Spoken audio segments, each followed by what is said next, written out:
চোর চোর, এই কে কোথায় আছিস? চোর, নেহা কোথায় আছিস? তোদের পাশে চোর। এই বলে আরো শক্ত করে জড়িয়ে ধরল নাদিয়া রাজকে। রাজ নিজেকে ছাড়াতে পারছে না, অনেক শক্তি গায়ে মেয়েটার। রাজ নিজেকে ছাড়াতে পারছে না, অনেক রাগ হচ্ছে রাজের। রাগে চোখ মুখ লাল হয়ে গেছে। কয়েক সেকেন্ডের ভিতরেই কারেন্ট চলে এলো। এদিকে নেহা সহ তার বাবা মা ছাদে চোর বলে চিৎকার পাওয়ার কারণে জলদি ছাদে চলে আসে। ছাদে এসে দেখতে পেল নাদিয়া একটা ছেলেকে জড়িয়ে ধরে আছে ছাদের ফ্লোরে। রাজের মুখ দেখা যাচ্ছে না, নাদিয়ার চুলগুলো রাজের মুখ ঢেকে আছে, আর রাজ নিজেকে ছাড়ানোর চেষ্টা করছে। এদিকে রাজের আব্বু চোর ভেবে রাজকে শক্ত করে কোমর ধরে আছে, নাদিয়াও ধরে আছে শক্ত করে। সবাই মিলে রাজকে ধরে আছে অনেক শক্ত করে। রাজ নিজেকে ছাড়াতে পারছে না। ছাড়ো। অনেক রেগে চিৎকার দিয়ে বলল রাজ। রাজের আব্বু আম্মু রাজের চিৎকার শুনে মুখের দিকে তাকিয়ে দেখে এটা রাজ। দাঁড় করার কারণে রাজের চেহারা এবার স্পষ্ট বোঝা যাচ্ছে। তাই সবাই রাজকে ছেড়ে দিয়ে দুই হাত দূরে সরে গেল, কারণ রাজ অনেক রেগে আছে, চোখ মুখ লাল হয়ে আছে। রাজের রাগ সম্পর্কে তার আব্বু আম্মু আর নেহা ভালোভাবেই জানে। এদিকে রাজকে এখানে এখনো জোরে শক্ত করে ধরে আছে নাদিয়া। রাজের মাথা পুরাই গরম হয়ে গেছে। নাদিয়াকে ছাড়িয়ে সামনের দিকে ঘুরিয়ে, কিছু বুঝতে পারছেন না তো? চলুন ঘুরে আসি কয়েক ঘন্টা আগে থেকে, তবেই সব বুঝতে পারবেন। কিছুক্ষণ আগের কাহিনী, ফ্ল্যাশব্যাক। চিরচেনা শহর চট্টগ্রাম থেকে চলে যাচ্ছে রাজ। এই শহরটার প্রতি অনেক মায়া জমে আছে রাজের। চিরচেনা সেই শহর, কলেজ ক্যাম্পাসে আর কখনো আসা হবে না হয়তো। সেই পুরনো আড্ডাখানা, ক্লাসরুম, সব কিছুর জন্য রাজের ভিতরে অনেক মায়া জন্মে আছে। হয়তো আর কখনো আসা হবে না এখানে। সব কিছুকেই অনেক মিস করবে রাজ। এসব ভাবতে ভাবতেই মন খারাপ করে বাসে করে চলে যাচ্ছে সেই চিরচেনা চট্টগ্রাম থেকে ঢাকা।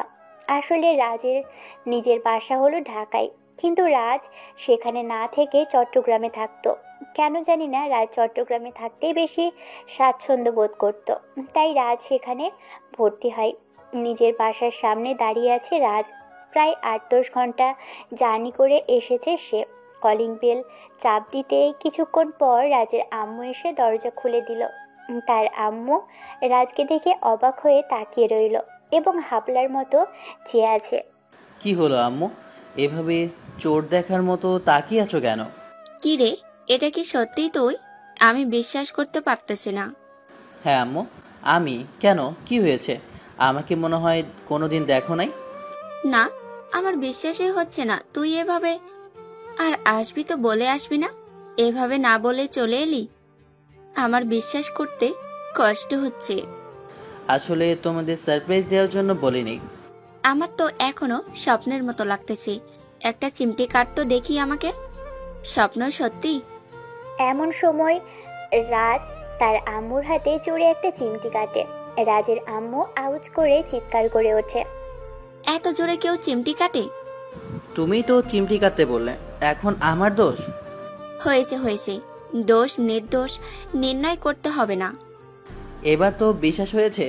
এখন কি ভেতরে আসতে দেবে, না আবার চলে যাব? হ্যাঁ আয় ভিতরে আয়।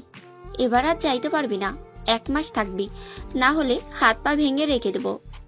আচ্ছা ঠিক আছে, যাব না, যাও। আম্মু, নেহা কই?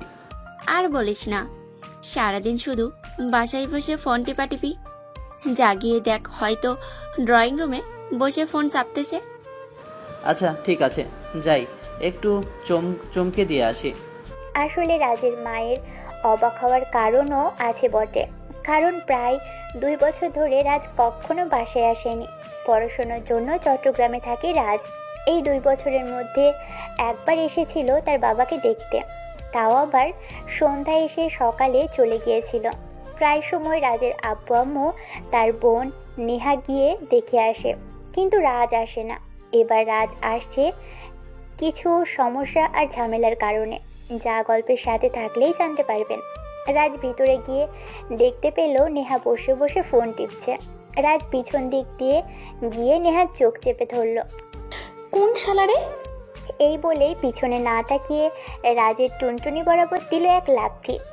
ও মাগো, মরে গেলাম গো। এমন সময় নেহা পিছনে তাকিয়ে দেখে তার ভাই রাজ। রাজ তার টুনটুনিতে হাত দিয়ে দাঁড়িয়ে আছে। এটা দেখে নেহা মুখে হাত দিল। ভাইয়া তুই এখানে?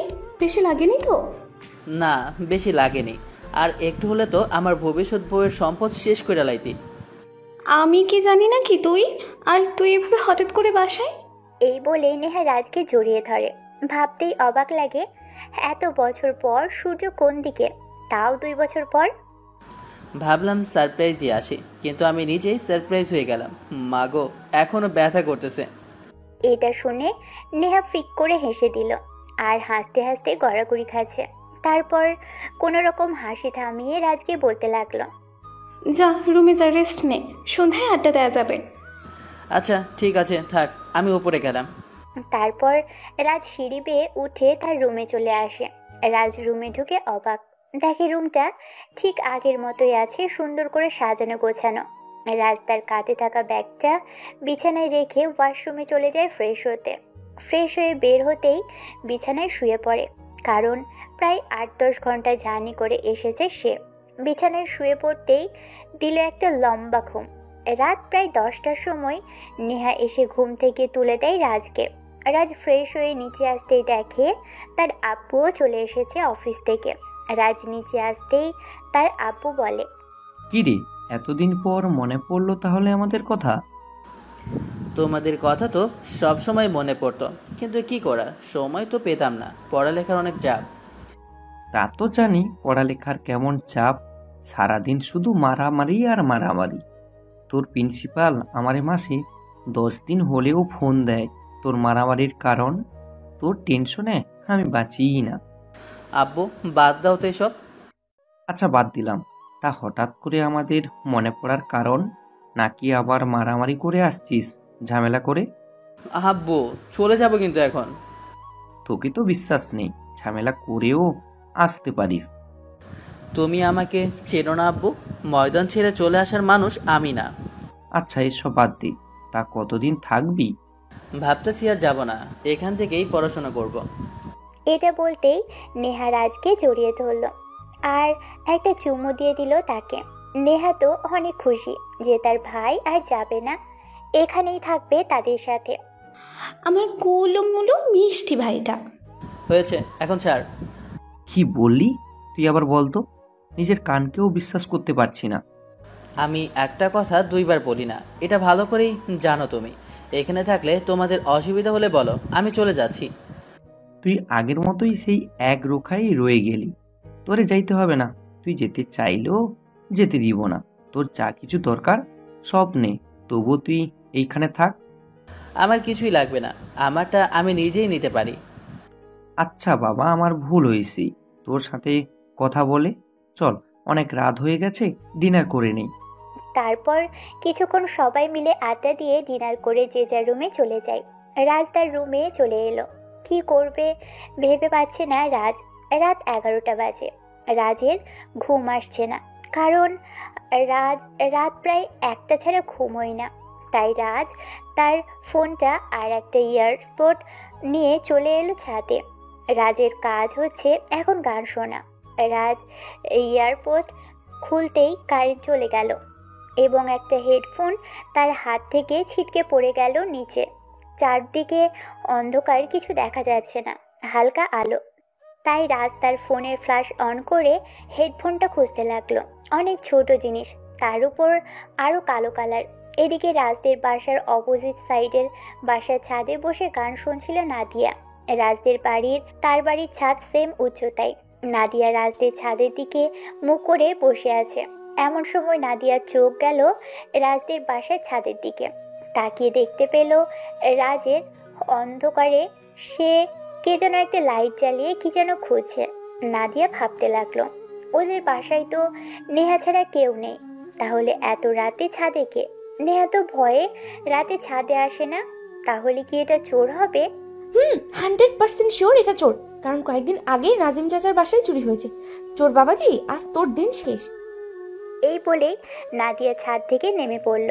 এদিকে রাজ তার ইয়ারফোন অনেক কষ্টে কুড়িয়ে পেল।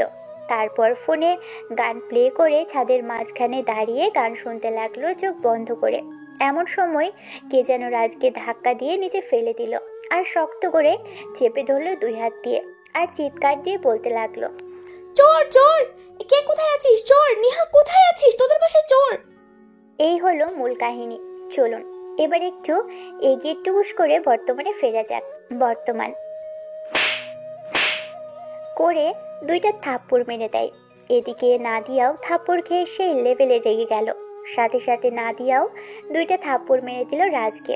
রাজ তো থাপ্পড় দেখে আরো রেগে গেল। আবারও নাদিয়াকে থাপ্পড় মারতে গেলে নাদিয়া হাত ধরে ফেলল।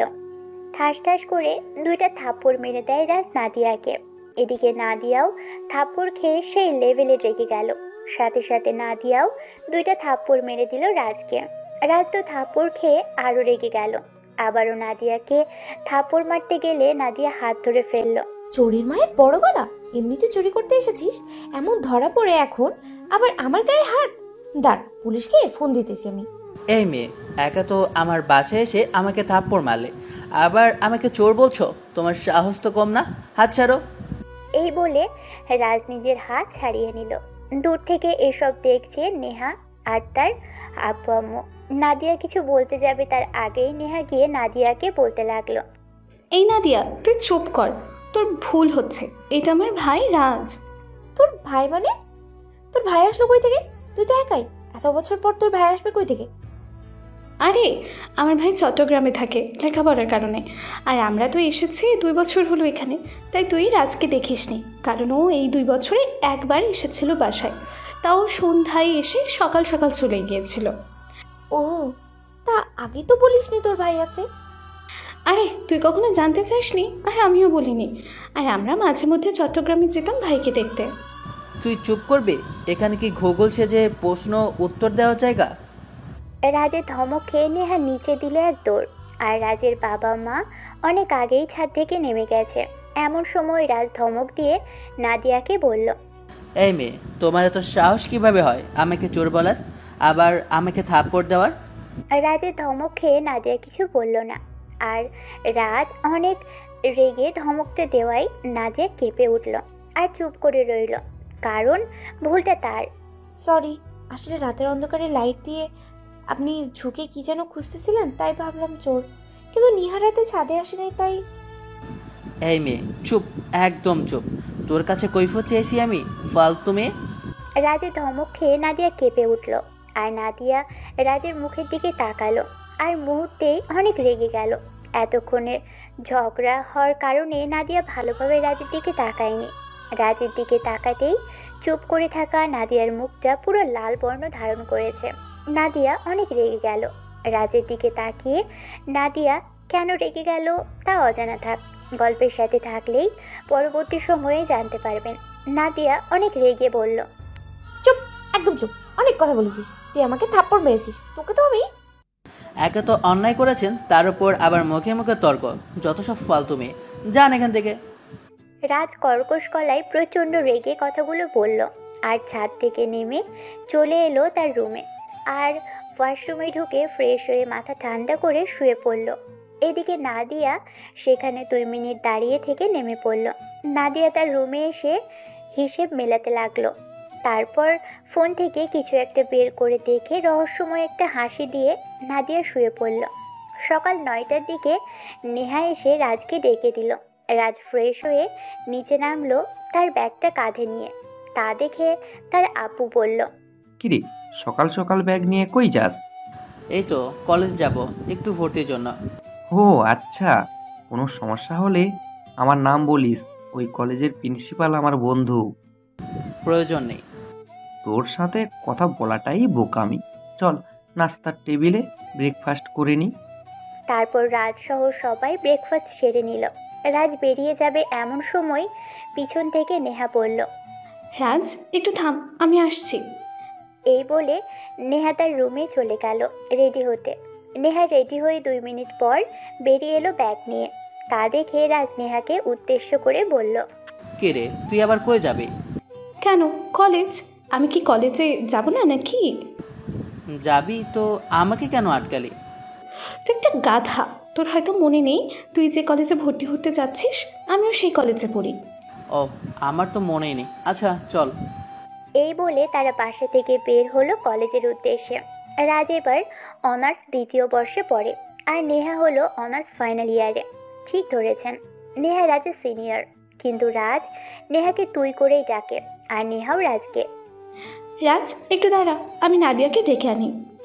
কোন নাদিয়া? কিসের নাদিয়া? আমি কারোর জন্য অপেক্ষা করতে পারবো না।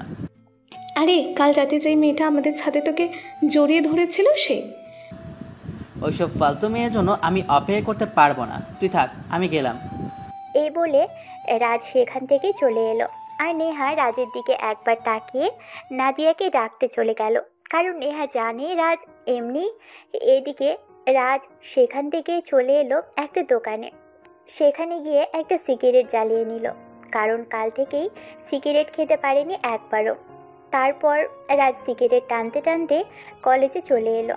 কলেজ বাড়ির পাশে হওয়ায় হেঁটে আসলো রাজ। কলেজটা একবার চারপাশে তাকিয়ে দেখে ক্যাম্পাসে প্রবেশ করলো। কলেজ ক্যাম্পাসে প্রবেশ করতেই রাজ দেখতে পেল কিছু ছেলে মেয়ে বাইকের উপরে বসে আছে, আর ছেলে মেয়েদেরকে উত্ত্যক্ত করছে। এটা দেখে রাজ সেদিকে হাঁটা দিল।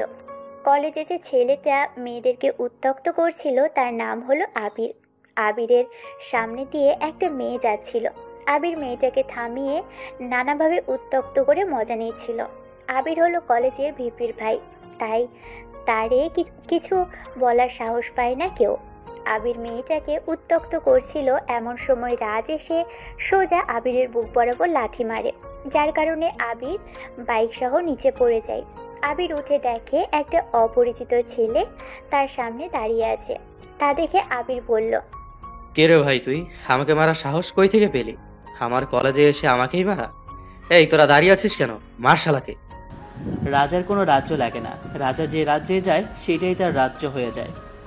এটা বলে দিল আবারও সজোরে একটা লাথি বুক বরাবর। এটা দেখে আবিরের সব বন্ধুরা রাজকে মারতে এলো। রাজ এক এক করে সবাইকে মারতে থাকে।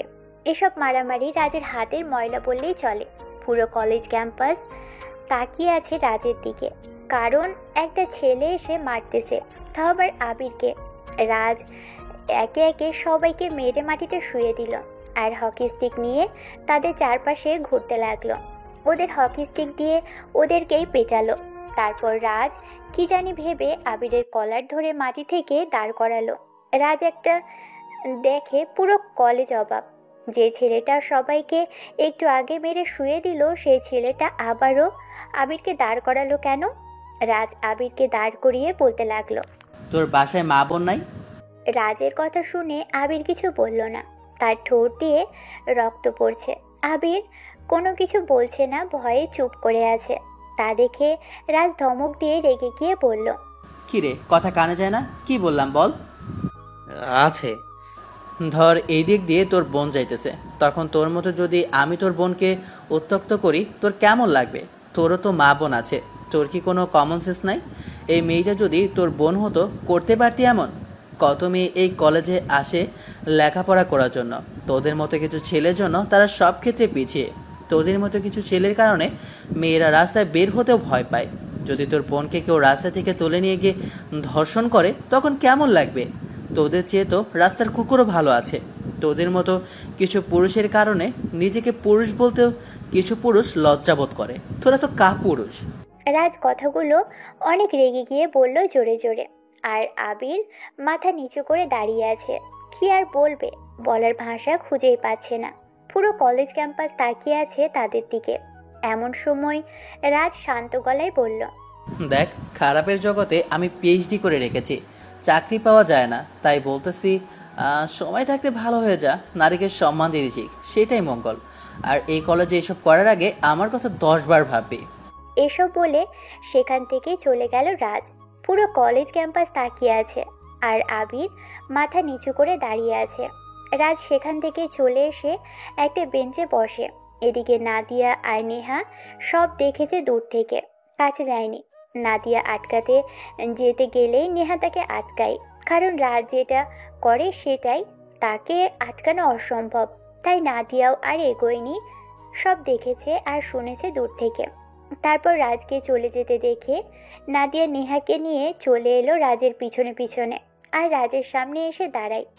রাজ বেঞ্চে বসে আছে, এমন সময় তাকিয়ে দেখে তার সামনে দুটো মেয়ে এসে দাঁড়ায়। তাকিয়ে দেখে তার বোন নেহা আর নাদিয়া নামের মেয়েটা। এমন সময় রাজ বলল, কি হঠাৎ সামনে এসে দাঁড়ালি কেন? এইভাবে ছেলেটাকে মারার কী দরকার ছিল? ছেলেটা তো আর একটু হলে মরেই যেত।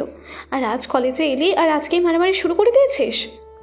আমার সামনে যে অন্যায় করে আমি তারই মারি, আর তোরে তার কৈফিয়ত দিতে হবে নাকি?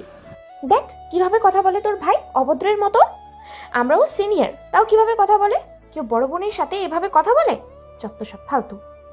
এই মেয়ে, তোরে কিছু বলেছি আমি? আমাদের ভাই বোনের মধ্যে কথা বলতে আসবি না। দেখ আমারও তুই করে বলছে। আসলে তোর ভাই অভদ্র একটা। আমার রাগ উঠলে আমি তুই করেই বলি, সিনিয়র জুনিয়র দেখার টাইম নাই। তুই তুই করে বললো, আমি কি ললিপপ চুষবো? তোর সিনিয়র সম্মান দিয়ে কথা বলবি। আপনি কে বললি? বলবো না সম্মান দিয়ে কথা, বলবো না আপনি করে। কি করবি তুই? তোরে তো আমি। নেহা, তুই তোর বান্ধবীকে নিয়ে যাবি এখান থেকে? আমার কিন্তু রাগ উঠতেছে, অনেক খারাপ কিছু হয়ে যাবে বলে দিলাম আমাকে রাগালে। আই নাদিয়া, চুপ কর, চল এখান থেকে। ওর রাগ সম্পর্কে তুই কিছুই জানিস না। রাজের রাগ উঠলে কাল রাতের মতো খেয়ে যাবি 2টা থাপ্পড়। কি আমারে থাপ্পড় মারবে? আসুক না, আমারে চেনে না আমি নাদিয়া কি জিনিস। তোর ভাই বলে বেঁচে যাবে না, বুঝছিস? হয়েছে হয়েছে, চল এখান থেকে, ক্লাস শুরু হয়ে যাবে। এই বলে নেহা নাদিয়াকে টানতে টানতে নিয়ে চলে গেল। রাজ নিজের রাগ কন্ট্রোল করে অবাক হয়ে তাকিয়ে আছে নাদিয়ার দিকে আর ভাবছে, এটা মেয়ে নাকি গুন্ডি। তারপর রাজ কিছুক্ষণ বসে থেকে প্রিন্সিপাল রুমে চলে গেল এবং প্রিন্সিপালের কাছে ভর্তির সব কাগজপত্র নিয়ে ভর্তি হয়ে গেল। কিন্তু একটা সমস্যা, রাজ তার পুরনো কলেজ থেকে একটা কাগজ নিয়ে আসেনি। স্যার, এই কাগজটা পরে এনে দিলে হবে না? এটা আনতে ভুলে গেছি, আসলে একটু সমস্যা আছে তো। আচ্ছা, সমস্যা নাই, মনে করে এনে দিও, না হলে পরীক্ষা দিতে পারবে না। আচ্ছা স্যার, ঠিক আছে, আসি তাহলে। আচ্ছা যাও, আর মন দিয়ে লেখাপড়া করো, পরীক্ষার আর বেশি দেরি নেই, 5 মাস আছে। ঠিক আছে। তারপর রাজ সেখান থেকে এসে চলে গেল ক্লাসরুমে। কিছুক্ষণ পর ক্লাসে ম্যাডাম এসে ক্লাস করাতে লাগলো। কিছুক্ষণ যেতেই রাজের ভালো লাগছে না, তাই রাজ ক্লাস করাকালীন সময়ে ক্লাস থেকে বের হয়ে গেল। এদিকে সবাই অবাক হয়ে তাকিয়ে আছে, কেননা আজ পর্যন্ত কেউ এভাবে ক্লাসের মধ্যে বের হয়ে যায়নি। তারপর রাজ সেখান থেকে বের হয়ে ক্যান্টিনে এসে বসলো। রাজ বসে আছে এমন সময় রাজের পাশে এসে কেউ বসলো। রাজ তাকিয়ে দেখলো নাদিয়া। কিরে, ক্লাস না করে এখানে বসে আছিস কেন? এমনি ভালো লাগছে না। আর আপনি একা এখানে? আপু কোথায়? নিহা নিহা তো বাসায় চলে গেল। ওর নাকি মাথা ব্যথা করতেছে, তাই আমিও ক্লাস থেকে বের হয়ে চলে এলাম। একা একা ক্লাস করতে ভালো লাগে না। ও আচ্ছা। এই বলে রাজ সেখান থেকে উঠে চলে এলো। নাদিয়াও তার পিছন পিছন আসতে লাগলো আর রাজকে উদ্দেশ্য করে বলতে লাগলো, কি রে, ইগনোর করতেছিস নাকি? ইগনোর তো আমি সব মেয়েকেই করি, তবে আপনি চাইলে এক্সট্রাভাবে করতে পারি। নেহা ঠিক বলেছে, তুই আসলে একটা ঘাটতারা। সেটা আমি জানি, আপনাকে বলতে হবে না, আমি এমনই। হয়েছে হয়েছে, তো এখন কোথায় যাচ্ছিস? দেখতে পারছেন না, বাসায় চলে যাব, ভাল লাগতেছে না। ও, আমিও বাসায় চলে যাব, দাঁড়া 1 মিনিট, আমি ক্লাস থেকে ব্যাগটা নিয়ে আসি। এই বলে নাদিয়া চলে গেল তার ব্যাগ আনতে, রাজকে কিছুর বলার সুযোগ না দিয়ে। নাদিয়া হয়তো জানে না রাজ কারোর জন্য অপেক্ষা করে না, তাই রাজ সেখানে অপেক্ষা না করে সেখান থেকে চলে এলো। এদিকে নাদিয়া 2 মিনিট পর এসে দেখে রাজ নেই, আশেপাশে খুঁজে দেখে নেই, তাই নাদিয়াও বাসার উদ্দেশ্যে চলে এলো আর মনে মনে বলতে লাগলো, কি ছেলে রে বাবা, একটু দাঁড়াতে পারলো না? এই ভেবে নাদিয়া বাসায় চলে এলো। এদিকে রাজ বাসায় এসে কলিং বেল চাপ দিল। তার আম্মু এসে দরজা খুলে দিল। কি রে, তুইও চলে এলি? ভালো লাগতেছিল না, তাই চলে এলাম। ভালো লাগবে কেন? ভালো লাগবে তো মারামারি করতে আর আড্ডা দিতে। মারামারি আবার কই করলাম? এই একদম মিথ্যা কথা বলবি না। নিয়া এসে বলল 2 কলেজে গিয়েই মারামারি করেছিস আর সিনিয়রদের সাথে বেয়াদবি করেছিস। আম্মু, ছেলেটাকে কেন মেরেছি শুনবে তো? ও মেয়েদের সাথে বাজে ব্যবহার করছিল, তাই মেরেছি। তুমি তো জানো আমি অন্যায় সহ্য করতে পারি না। তাহলে ঠিক আছে, ভালো কাজ করেছিস। আয় ভিতরে আয়, যা ফ্রেশ হয়ে আয়, আমি খাবার দিতেছি। ঠিক আছে। এই বলে রাজ তার রুমে চলে গেল। ফ্রেশ হয়ে নিচে এসে খাবার খেয়ে নিল। তারপর রুমে গিয়ে রানাকে ফোন দিল। রানা ফোন ধরে বলল, কিরে কেমন আছিস? এই তো ভালো, তোর কি অবস্থা? তুই তো জানিস তোরে ছাড়া ভালো কিভাবে থাকে। তুই কি আর আসবি না এখানে? না, আর যাব না, এখানে কলেজে ভর্তি হয়েছি। তোকে খুব মিস করবো রে। তুই গেছিস, কলেজটা পুরোই ফাঁকা হয়ে গেছে মনে হয় আমার কাছে। আস্তে আস্তে সব ঠিক হয়ে যাবে। আর নিলয় কেমন আছে? তুই কি বেহায়া, ওর খবর নিতেছিস? তবে শুনেছি মোটামুটি সুস্থ আছে। ও আচ্ছা, ঠিক আছে। আর নিলয়ের সাথে ঝামেলা করবি না, ওকে ওর মতো চলতে দিবি। আশা করি কোনো খারাপ কাজ করবে না, আমি নাই বলে। আচ্ছা ঠিক আছে। আচ্ছা ঠিক আছে, নিজের খেয়াল রাখিস। ফোন রাখলাম, আল্লাহ হাফেজ। এই বলে রাজ ফোন কেটে দিল। আপনারা হয়তো ভাবছেন নিলয়কে কেন ওর সাথে ঝামেলা করতে মানা করলো। গল্পের সাথেই থাকুন, সব জানতে পারবেন। তারপর রাজ কিছু একটা চিন্তা করে দিল লম্বা একটা ঘুম। সন্ধ্যায় ঘুম থেকে উঠে ফ্রেশ হয়ে সোজা চলে গেল নেহার রুমে। গিয়ে দেখে নেহা নেই। তারপর নিচে চলে এলো। নিচে তার আম্মু সোফায় বসেছিল। তাই রাজ তার আম্মুকে বলল, আম্মু, নেহা কোথায়? ও তো ছাদে গেল। কেন, কিছু হয়েছে? না, এমনি। তারপর রাজ চলে গেল সোজা ছাদে। গিয়ে দেখলো নেহা বসে বসে ফোন চালাচ্ছে। পিছন থেকে গিয়ে রাজ দিল জোরে একটা মাথায় বাড়ি। ও মা গো, আম্মু তোমার মেয়েকে মেরে ফেললো গো। কোন শালা রে? আমি? কেন? আর বলবি আম্মুকে মারামারি করেছি? 100 বার বলবো, কুত্তা তোকে তো আমি। কি করবি? দাঁড়া, দেখাইতেছি। এই বলে নেহা রাজের চুল গিয়ে ধরল। আর রাজ নেহার চুল একটু চুল ছেঁড়াছিঁড়ি করে করে নেহা রাজকে দিল এক লাথি। লাথি খেয়ে রাজ নিচে পড়ে গেল। আর নেহা তাকে দেখে হাসতে লাগলো। কি রে, আমার সাথে লাগতে আসবি? আর এটা বলতেই রাজ উঠে চুলে টান দিয়ে দিতে দিল এক থাপ্পড়। থাপ্পড় দিয়ে দৌড়ে ছাদ থেকে পালাতে লাগলো।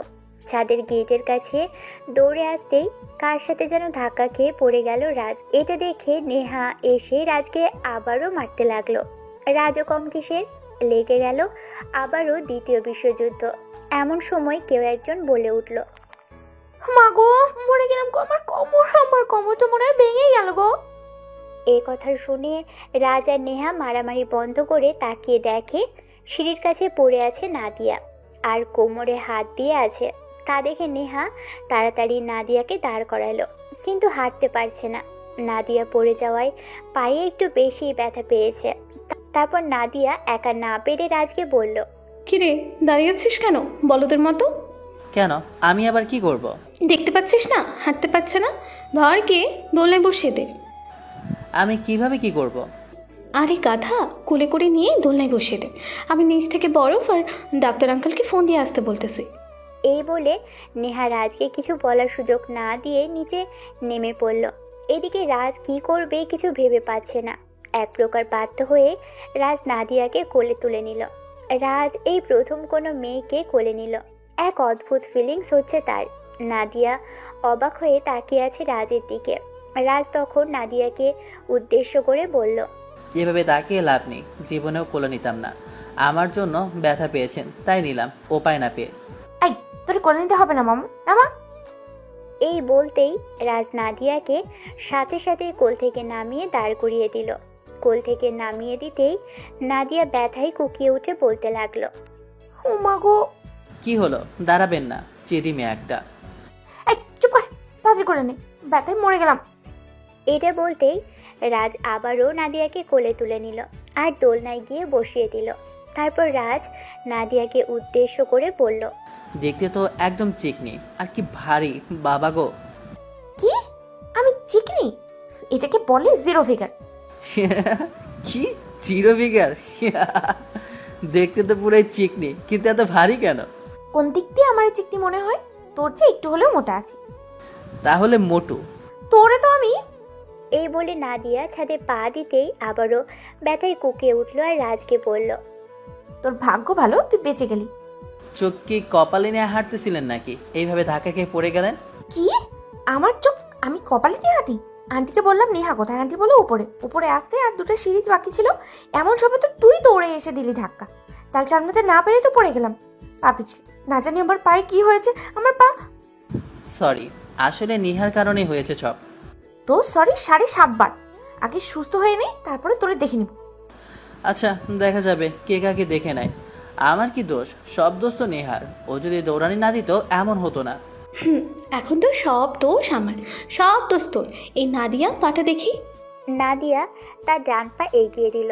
রাজ আর নেহা তাকিয়ে দেখে পাটা ফুলে গেছে, ফর্সা পাটা লাল হয়ে গেছে। তারপর নেহা বরফ দিতে লাগলো। কিছুক্ষণ পর ডক্টর আঙ্কেল এলো। এসে পাটা ভালো করে ড্রেসিং করে ব্যান্ডেজ করে দিল, কারণ পাটা মচকে গেছে। তখন রাজ বলল, আঙ্কেল, পাটা কি হয়েছে? পাটা মচকে গেছে, কিন্তু কিভাবে এমন হলো? আসলে আঙ্কেল, সিঁড়ি থেকে উপরে আসতেছিলাম, এমন সময় পা পিছলে যায়। ও আচ্ছা, বুঝলাম। সাবধানে হাঁটবে তো। আঙ্কেল, সুস্থ হতে কতদিন লাগবে? নর্মালি 1 সপ্তাহ তো লাগবেই। কি 1 সপ্তাহ? 1 সপ্তাহ তো অনেক দিন। কিছু করার নাই মামুনি, 1 সপ্তাহ তো লাগবেই। এই 1 সপ্তাহ ভালোভাবে রেস্ট নেবে। ঠিক আছে আঙ্কেল। আর কিছু ওষুধ লিখে দিচ্ছি, নিয়মিত খাবে। দেখবে 1 সপ্তাহের ভেতর সুস্থ হয়ে গেছো। ঠিক আছে আঙ্কেল। তারপর ডাক্তার কিছু ঔষধ লিখে দিয়ে চলে গেল। তখন রাজের আম্মু বলল, নাদিয়া মা, তুমি কি নিহার রুমে থাকবে না বাসায় চলে যাব? না আন্টি, বাসায় চলে যাব। আম্মু হয়তো টেনশন করছে, রাত হয়ে গেছে প্রায়, কিন্তু আমি যাব কিভাবে? আরে আমরা আছি না, চল, টেনশন করছিস কেন? তারপর নেহা নাদিয়ার হাত ঘাড়ে দিয়ে দাঁড় করালো। নাদিয়া দাঁড়িয়ে থাকতে পারছে না, পা নিচে নামাতেই ব্যথায় কুকিয়ে উঠছে। তা দেখে নেহা রাজের দিকে তাকালো। তা দেখে রাজ বলতে লাগলো, কি রে, এভাবে তাকিয়ে আছিস কেন? আমি পারবো না। পারবি না মানে? তোর জন্যই এই অবস্থা আজকে ওর। আমি কি ইচ্ছে করে করেছি নাকি? আমি পারবো না। থাক নিহা, জোর করতে হবে না, আমি চলে যেতে পারবো। তুই কি পাগল হয়েছিস নাকি? কিভাবে যাবি? দেখ রাজ, শেষবার বলছি, কোলে করে নিয়ে যাবি নাকি আম্মুকে সত্যটা বলবো? থাক, আর আম্মুর ভয় দেখাতে হবে না। তোদের দুইজনকে আমি সুযোগ পেলে দেখে নেব। ওকে দেখে নিস, চল এখন কোলে নে। তারপর আর কি করার, রাজ নাদিয়াকে কোলে তুলে নিল আর নিচে নেমে এলো। নিচে আসতেই রাজ বলল, কি রে নেহা, তোর বান্ধবী খায় কি? এত ভারী, বাবা গো। দেখ, ফাইজলামি করবি না, ফাইজলামি করার সময় না এটা, নিয়ে আয় তাড়াতাড়ি। এদিকে নাদিয়া কিছু বলছে না, রেগে তাকিয়ে আছে রাজের দিকে। এই কথা বলাই আবার তার লজ্জাও লাগছে। তারপর রাজ নাদিয়াকে কোলে নিয়ে নাদিয়াদের বাসার সামনে চলে এলো। রাজ আর নাদিয়াদের বাসার সামনাসামনি, রাস্তার অপোজিট সাইডে। রাজের তেমন কোনো কষ্ট হলো না নাদিয়াকে কোলে করে নিয়ে আসতে। নেহা কলিং বেল চাপ দিল। প্রায় 30 সেকেন্ড পর নাদিয়ার আম্মু দরজা খুলে দিল। নাদিয়াকে এ অবস্থায় দেখে তার আম্মু বলল, কি রে নেহা, নাদিয়ার কি হয়েছে? আন্টি আগে রুমে যাইতে দেন, পরে বলছি সব কিছু। তাড়াতাড়ি নিয়ে যাও রুমে, আমি ডাক্তারকে কল করে আসতে বলছি। আন্টি, ডাক্তারকে কল করতে হবে না, ডাক্তার এসে দেখে গেছে আমাদের বাসায়। তারপর রাজ নেহার পিছু পিছু নাদিয়ার রুমে এসে নাদিয়াকে শুয়ে দিল। এমন সময় নাদিয়ার আম্মু বলল, কি রে নেহা, কি হয়েছে ওর? আসলে আম্মু, নিহাদের বাসায় সিঁড়িতে পিছলে পড়ে গেছিলাম, পায়ে ব্যথা পেয়েছি, একটু হাঁটতে পারছি না। জানি তো এমন হবেই, একটু সাবধানে হাঁটবি তো। যত সব ঝামেলা। আমাকে তোমার ঝামেলা মনে হচ্ছে? ঝামেলার চেয়ে বেশি কি তুই? তোরে নিয়ে আর পারি না আমি। আন্টি, আমি তাহলে আসি, কালকে আসবো। আর এই যে ওষুধ লিখে দিয়েছে, এগুলো নিয়মিত খেলে ঠিক হয়ে যাবে। নেহা, তোর আঙ্কেল তো বাসায় নেই, দেশের বাইরে গেছে কয়েকদিনের জন্য। তুই তো জানিস ওষুধগুলো এখন কেমনে আনবো আমি? ও আন্টি, আমার তো মনেই ছিল না। টেনশন করবেন না আন্টি, আমার ভাই তো আছেই।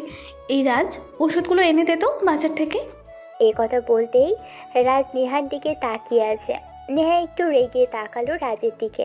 তারপর আর কি, রাজ বের হয়ে গেল কাগজটা নিয়ে ওষুধ কিনতে। কি রে নেহা, তোর ভাইও আছে?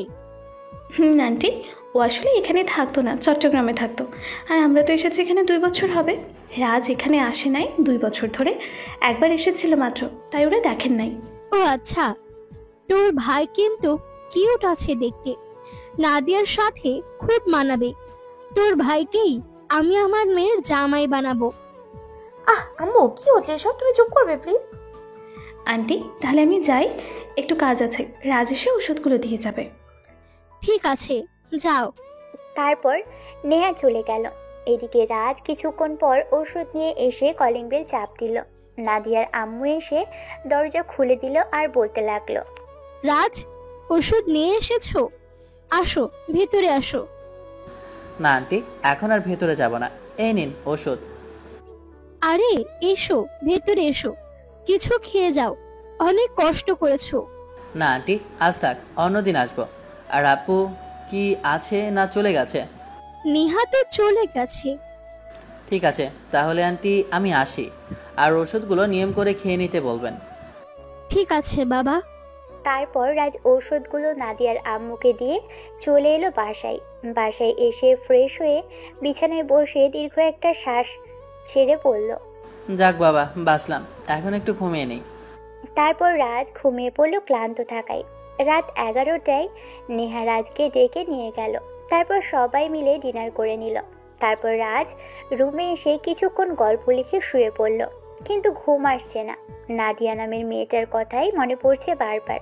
এই প্রথম কোনো মেয়েকে কোলে নিল রাজ। ভাবতেই রাজের শরীরে অদ্ভুত এক অনুভূতি সৃষ্টি হলো। তারপর রাজ সব কিছু মাথা থেকে ঝেড়ে ফেলে দিয়ে ঘুমিয়ে গেল। পরের দিন সকালে রাজ ঘুম থেকে উঠে ফ্রেশ হয়ে নাস্তা করে কলেজে চলে গেল, কারণ নেহা আজকে আসবে না, নাদিয়ার বাসায় থাকবে, তাকে সময় দিতে। রাজ কলেজে এসে একটা বেঞ্চে বসে পড়ল। বসে বসে সিগারেট খাচ্ছে এমন সময় রাজের পাশে এসে কেউ একজন বসলো। রাজ তাকিয়ে দেখে কালকে যে ছেলেটাকে মেরেছে সেই ছেলেটা আবির। রাজ তার দিকে একবার তাকিয়ে রাজ আবারও আনমনে সিগারেট খেতে লাগলো। এমন সময় আবির বলল, ধন্যবাদ ভাই আপনাকে। হঠাৎ করে ধন্যবাদ? আপনি তো আজব মানুষ। কালকে মারলাম আর আজ কিছু ধন্যবাদ দিচ্ছেন?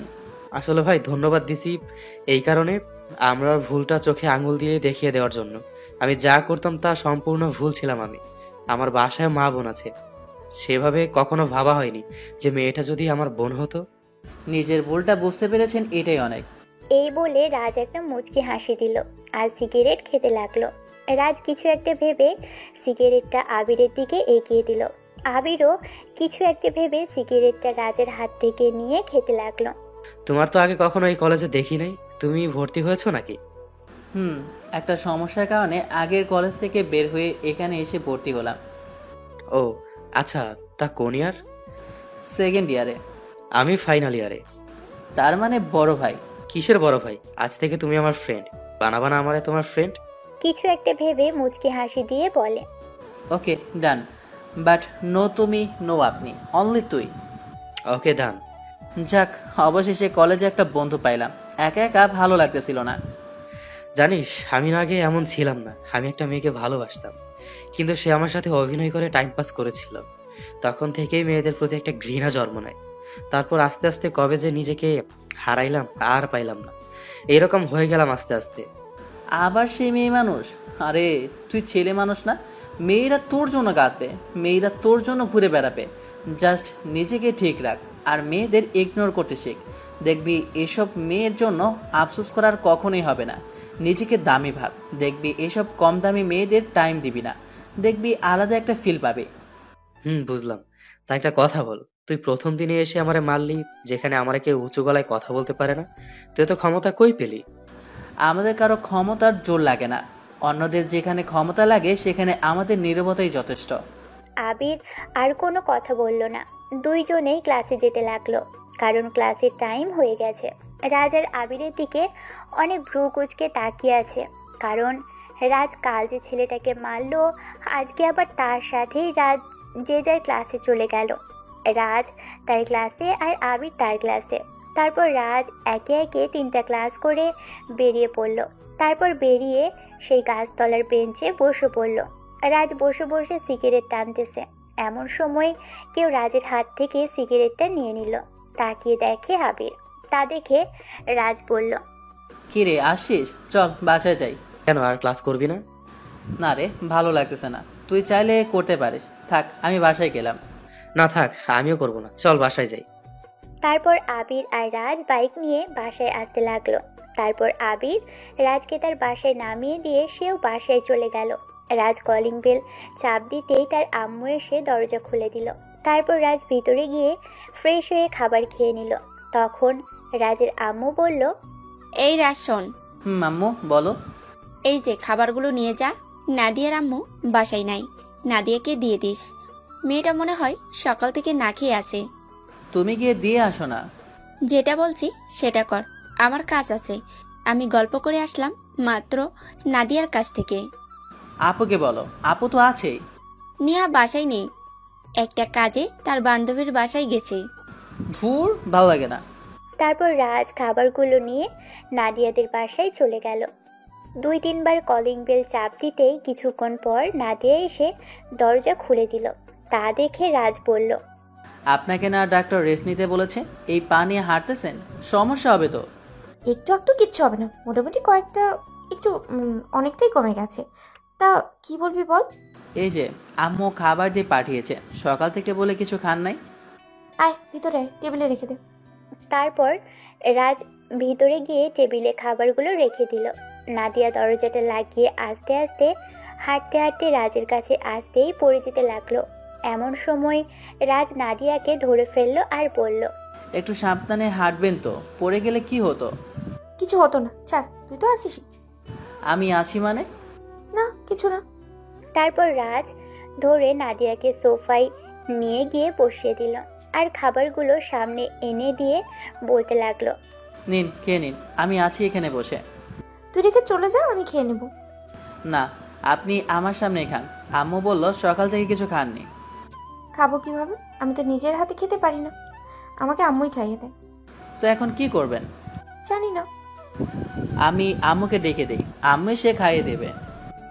আন্টি অনেকক্ষণই ছিল, আর আন্টির নাকি কাজ আছে তাই চলে গেল। তুই খাইয়ে দিলেই তো পারিস। অসম্ভব, আমি কখনো কাউকে খাইয়ে দিইনি, আপনাকে কিভাবে দেব? ও তাহলে তুই যা, আমি খেয়ে নিব।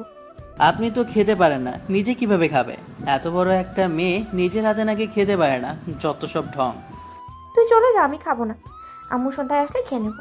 আন্টি আসে তো সন্ধ্যা হতে পারে, অসুস্থ হয়ে যাবেন তো না খেলে। আর এমনিতেই তো আপনার পায়ের অবস্থা ভালো না। নাদিয়া কিছু বলল না, করুণ চোখে তাকিয়ে আছে রাজের দিকে। রাজ তো বলল এক মহা ঝামেলায়। রাজ নাদিয়ার দিকে তাকিয়ে দেখে করুণ সুরে তাকিয়ে আছে তার দিকে নাদিয়া। তা দেখে রাজের কেমন মায়া হলো। এভাবে আর ইমোশনাল ব্ল্যাকমেল করতে হবে না, আমি খাইয়ে দিচ্ছি, ঠিক করে বসুন। এটা শুনে নাদিয়া বিশ্বজয়ের একটা হাসি দিল। তারপর রাজ খাবার বেড়ে নাদিয়াকে খাইয়ে দিতে লাগলো, আর নাদিয়া মাঝে মধ্যে হাতে ছোট করে কামড় দিতে লাগলো। আর রাজের রাগ উঠতে লাগলো। এটা দেখে নাদিয়া হাতে কামড় না দিয়ে ভালোভাবে খেতে লাগলো। রাজ নাদিয়াকে খাইয়ে দিতে লাগলো আর আর চোখে তাকাতে লাগলো। রাজের হার্টবিট বেড়ে যেতে লাগলো, কেননা রাজের প্রথম কোনো মেয়েকে খাইয়ে দিচ্ছে। নাদিয়া দুষ্টুমি করতে করতেই খেতে লাগলো আর রাজের দিকে তাকিয়ে আছে। রাজ একবার নাদিয়ার ঠোঁটের দিকে তাকিয়ে চোখ নামিয়ে নিল।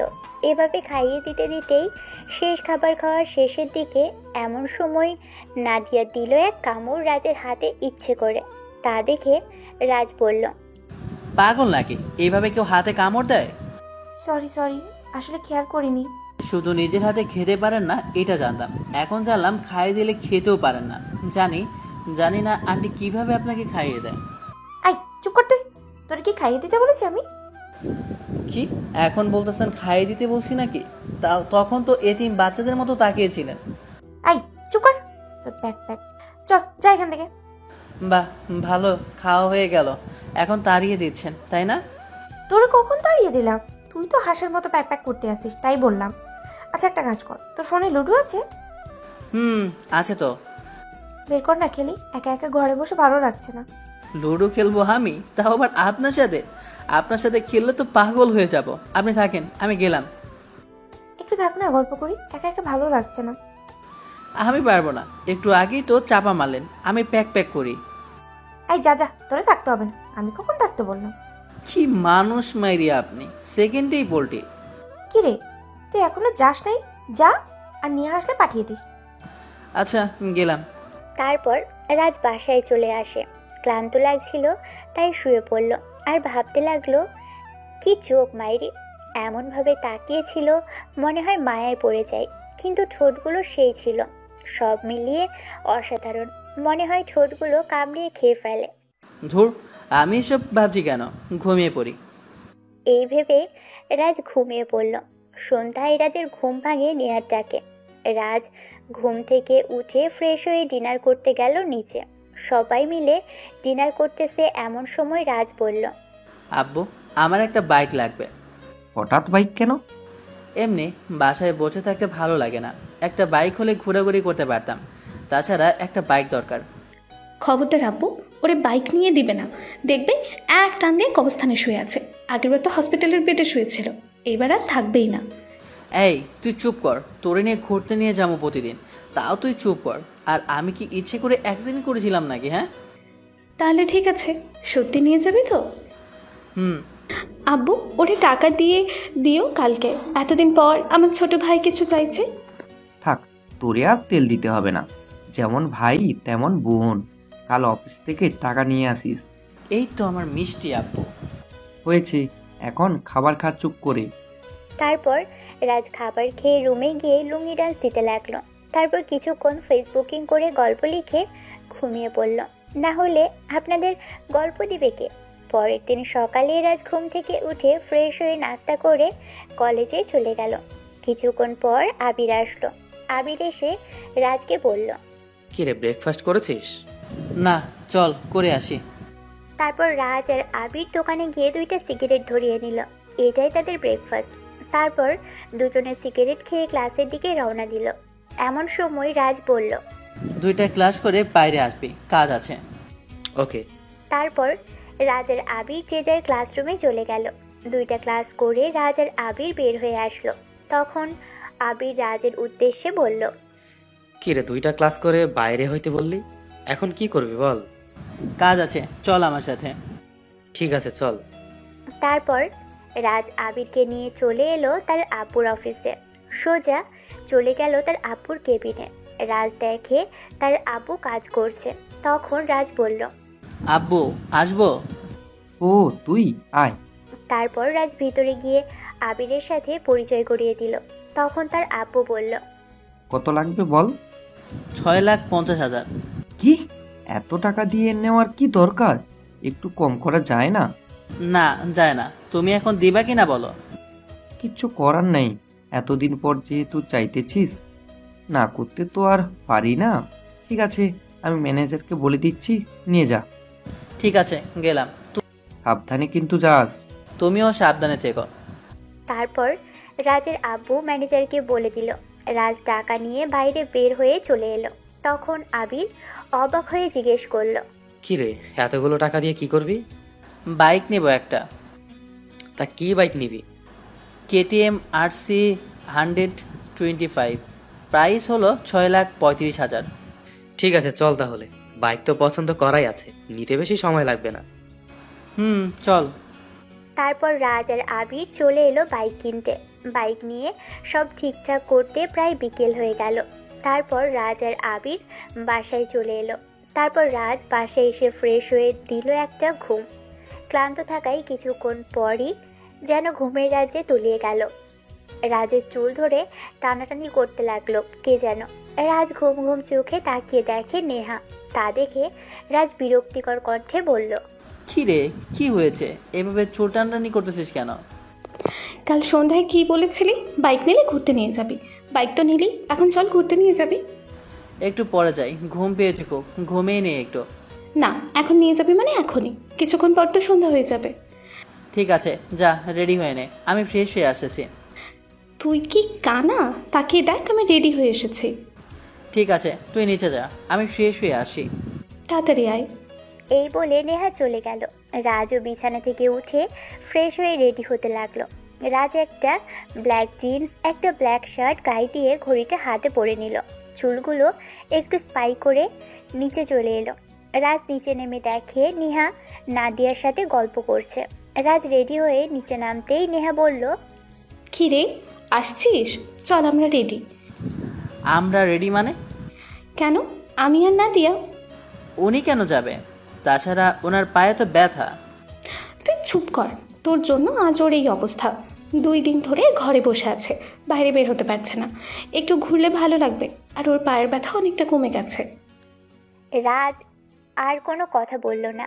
রাজ নাদিয়ার দিকে তাকিয়ে দেখে ঠোঁটে হালকা লিপস্টিক, চোখে হালকা কাজল, নীল শাড়ি, সাথে ম্যাচিং করে নীল চুড়ি, কপালে ছোট্ট একটা টিপ, এই সব মিলিয়ে নীলপরি। রাজ তো ক্রাশ খেয়ে গেল দেখেই।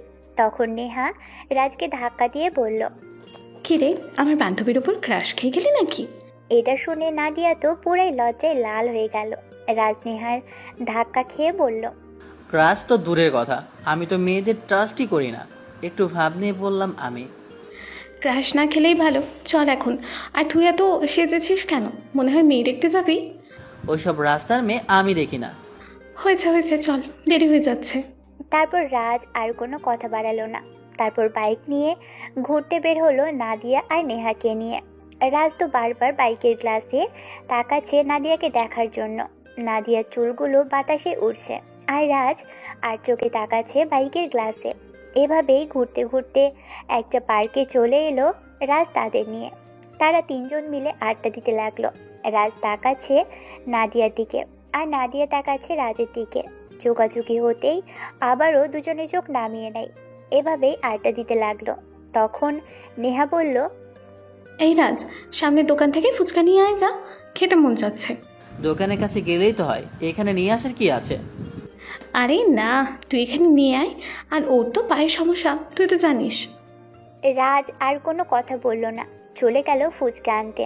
এমন সময় নেহা ও নাদিয়ার সামনে 3টা ছেলে এসে নানা বাজে কথা বলতে লাগলো তাদের। তখন নেহা বলল, যদি ভালো চাস তো এখান থেকে চলে যা। যদি না যাই কি করবে মামনি? কেন মামনি, বয়ফ্রেন্ড ডেকে এনে কি মারবে না? তোমার বয়ফ্রেন্ড কত দেয় মামনি, আমি বাড়িয়ে দিব। এটা বলতেই ছেলে 3টা হেসে উঠল। এমন সময় নাদিয়া দাঁড়িয়ে ছেলেটাকে ঠাস ঠাস করে 2টা থাপ্পড় মেরে দিল। ছেলেটার গালে পুরো 10 আঙুল উঠে গেছে।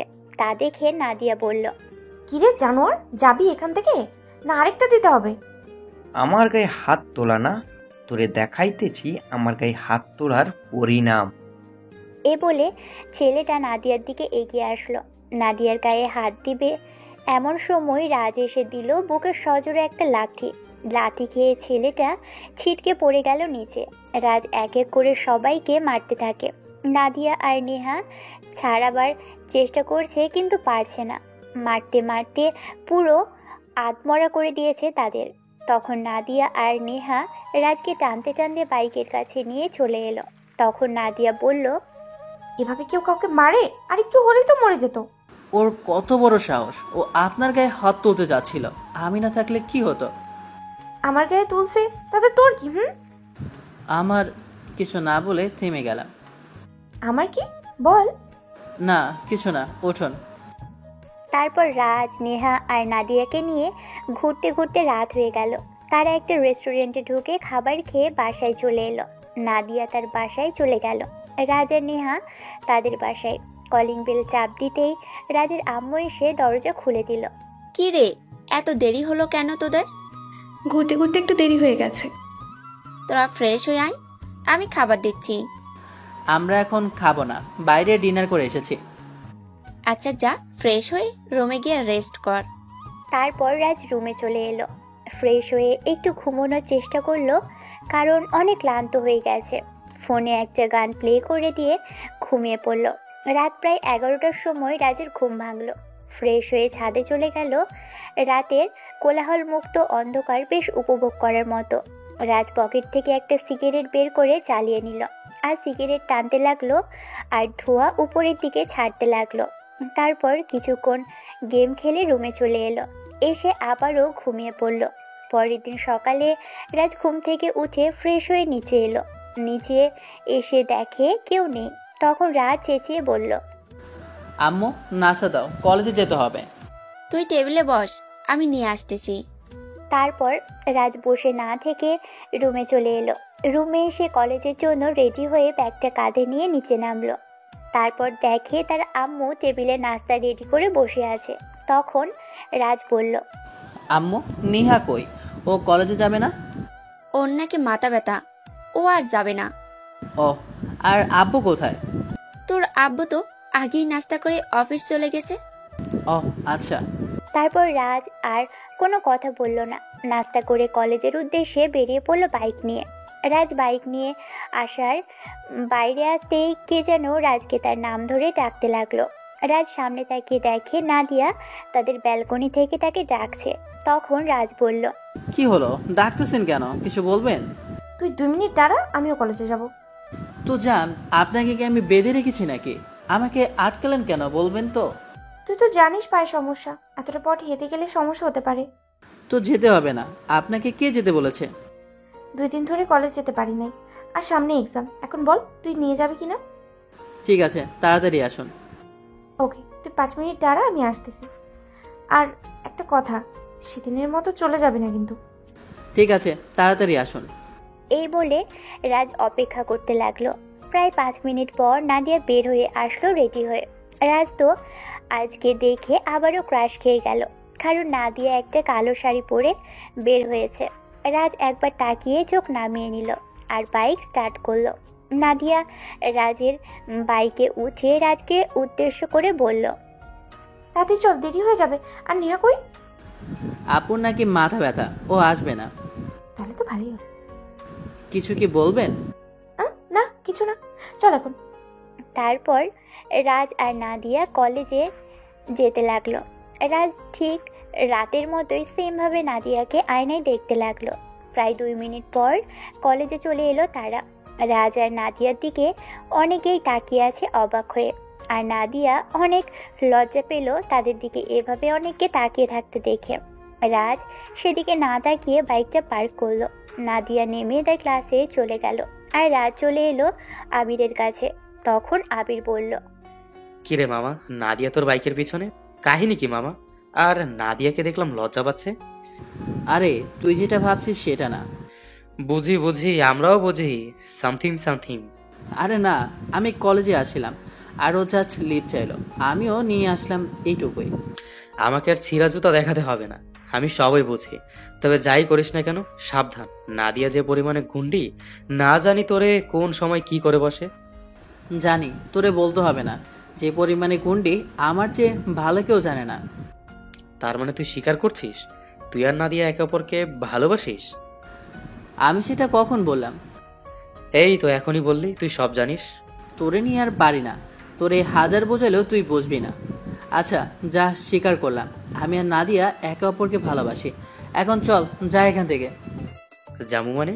ট্রিট কে দিবে? ট্রিট মানে? কিসে ট্রিট? এই যে নাদিয়া আর তুই একে অপরকে ভালোবাসিস। আমি ওকে ভালোবাসি না, আর তোরে ট্রিট দিতেও পারবো না। তুই ট্রিট দিবি কিনা বল, নাহলে পুরো কলেজ জেনে যাবে তুই আর নাদিয়া একে অপরকে ভালোবাসিস। তোরে কখন বললাম আমরা একে অপরকে ভালোবাসি? একটু আগেই তো বললি। থাক ভাই, আর কিছু বলতে হবে না, চল তোরে ট্রিট দিয়ে আসি, তারপরে তুই চুপ থাক। তারপর আবির রাজকে নিয়ে ক্যান্টিনে চলে এলো। রাজের পুরো পকেট একাই ফাঁকা করে দিল। তারপর দুজন মিলে কোক খেতে খেতে ক্যান্টিন থেকে বের হলো। তখন রাজ বলল, প্রেম না করতেই তুই ট্রিট নিয়ে নিলি, আর একটা প্রেম করলে তো তুই বলবি বিয়ে করে পালিয়ে গেছি। তুই এখনো অস্বীকার করছিস? শালা, আমার সামনে আর নাটক করতে হবে না। তোর সাথে কথা বলাটাই বোকামি। চল ক্লাসে চল, একটা ক্লাস শেষ মনে হয়। চল। আর একটা কথা, কাল কলেজে আসিস, তোর জন্য একটা সারপ্রাইজ আছে। কিসের সারপ্রাইজ? কাল কলেজে আসলেই দেখতে পাবি। ওকে, দেখি তুই কি সারপ্রাইজ দিস। তারপর রাজ আর আবির যে যার ক্লাসে চলে গেল। রাজ একে একে সব ক্লাস শেষ করে বাইরে বের হতে দেখে নাদিয়া তার জন্য ওয়েট করছে। রাজ আর কিছু বলল না, বাইকটা বের করে দুজনেই বাসায় আসতে লাগলো। তখন নাদিয়া রাজকে উদ্দেশ্য করে বলল, চল না একটু কোথা থেকে ঘুরে আসি। কোথায় যাবেন? লেকের পাড়ে নিয়ে চল।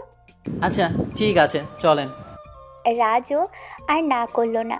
কেন জানি না রাজেরও ভালো লাগছে নাদিয়াকে নিয়ে ঘুরতে। রাজ সোজা নাদিয়াকে নিয়ে সোজা লেকের পাড়ে চলে এলো। তারপর দুজনে ঘাসের উপর বসলো। তখন নাদিয়া রাজের উদ্দেশ্যে বলল, আবির, আমাকে একটা কথা বল তো, সত্যি করে। রাজ তো এটা শুনে যাই অবস্থা। আবির মনে হয় সব কিছু বলেই দিয়েছে। রাজ যে আবিরকে বলেছে নাদিয়া আর রাজ একে অপরকে ভালোবাসে, রাজ আমতা আমতা করে বলল, কি কি কি কি বলেছে আবির? আগে বল, যেটা বলছিস তা সত্যি। আরে না, ও যা বলেছে সব মিথ্যা। শালা একটা বাটপার। আচ্ছা, ও কি বলেছে? আবির বলেছে তুই নাকি আমারই গুন্ডি বলেছিস। কি রে, সত্যি কথা বলেছিস নাকি তুই? এটা শুনে রাজ একটু হাঁপ ছেড়ে মনে মনে বলল, যাক বাবা, বাঁচলাম। আমি তো ভাবলাম অন্য কিছু। কালকে কলেজে আসো, শালারে দেখে নিব। কি রে, কি ভাবছিস? তুই কি সত্যি কথা বলেছিস? আরে না, আপনি কি গুন্ডি নাকি যে গুন্ডি বলবো? আপনি তো ভালো স্বভাবের একটা মেয়ে। গুন্ডি হলে অবশ্যই গুন্ডি বলতাম। যে গুন্ডি না, তারে কিভাবে গুন্ডি বলবো? ও আপনাকে ডাহা মিশা কথা বলছে। সত্যি বলতেছিস নাকি পাম দিতেছিস? আপনার মাথা ছুঁয়ে বলছি, 100% সত্যি। আমি এসব বলি নাই। গুন্ডি তো আবির আপনাকে বলেছে। কালকে শুধু কলেজে আয়, ওকে তো আমি দেখে নেব। আমাকে গুন্ডি বলা আর মিথ্যে কথা বলা আমার সাথে। এটা বলে নাদিয়া নিজের রাগ কন্ট্রোল করে বসে বসে কি যেন ভাবতে লাগলো।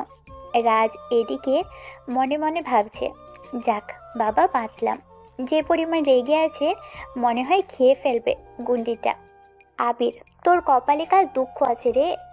এসব মনে মনে ভাবতে লাগলো। তখন নাদিয়া বলল, আচ্ছা রাজ, আমাকে তোর কেমন লাগে? হঠাৎ এই প্রশ্ন? আরে বল না, আমাকে কি তোর ভালো লাগে না? ভালো তো আমার সবাইকেই লাগে, কিন্তু ভালো নিজেকে ছাড়া আমি কাউকে ভাসি না। কেন? ভালোবাসলে ক্ষতি কি? এখনকার প্রেম ভালোবাসা শুধু মজার, আর এই মজায় আমার পছন্দ না। সবাই তো আর মজা করে না, সত্যিকার অর্থেও তো ভালোবাসা বলতেই ইচ্ছে হয়। হয়তো। আচ্ছা চলেন উঠি, এখন অনেক সময় হয়ে গেল। আচ্ছা চল।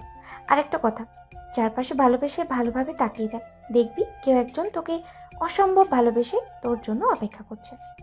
রাজ আর কিছু বলল না, কারণ রাজ জানে নাদিয়া তাকে কি বোঝাতে চেয়েছে।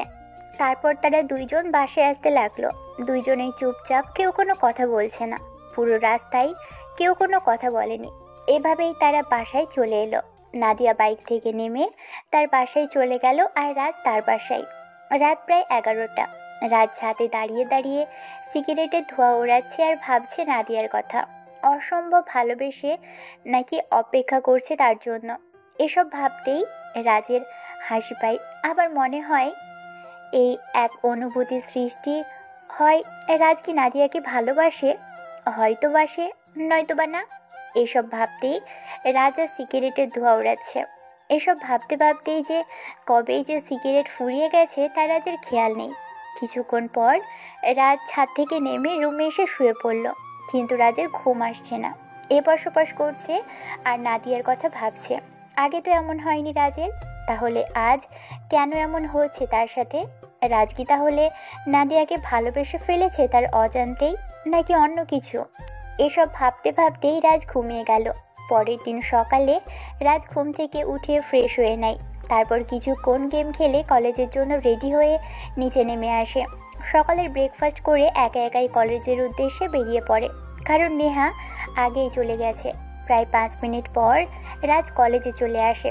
রাজ বাইক থেকে নামা মাত্রই নেহা তার কাছে এসে বলে, কিরে, এমন একটা কাজ করলি আর আমাকে একবার জানানোর প্রয়োজন বোধ করলি না? আমি আবার কি করলাম? কেন, তুই জানিস না তুই কি করেছিস? তুই আমার বান্ধবীর সাথে প্রেম করিস, আবার আমাকে একবার বললিও না পর্যন্ত। অন্যদের মুখ থেকে আমার শুনতে চা হয়। তুই হঠাৎ করে এসব কি বলছিস? মাথা নষ্ট হয়ে গেছে নাকি তোর? আমি আবার তোর বান্ধবীর সাথে কখন প্রেম করতে গেলাম? আজব তো। আমার মাথা নষ্ট হয়নি, তুই বাসায় আয়, তোরে দেখতেছি। এই বলে নেহা চলে গেল।